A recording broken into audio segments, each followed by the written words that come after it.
আজকে আমরা যাচ্ছি ট্রেন দিয়া কলকাতা উদ্দেশ্যে। কলকাতা একটা ইস্তেমা আছে, ইস্তেমার যাচ্ছি আমি আর আমার ভাই। এই তো দেখতেছেন যে, আর এই হচ্ছে ট্রেনটা, এটা হচ্ছে আগরতলা স্টেশন ওখানে দাঁড়াই না। ঠিক আছে ভাই,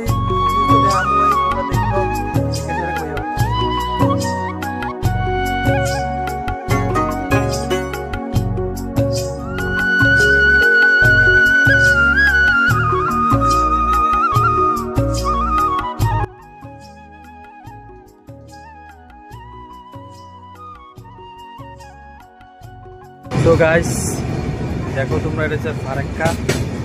আমরা তো কই ফারাক্কার জল ছাড়লে যে বাংলাদেশ ডুবতে দেবো, এটা হচ্ছে ফারাক্কা। এটার যে গেট আছে, গেটটি অনেক বড় বড়, এটা ওই সাইডে আর কি।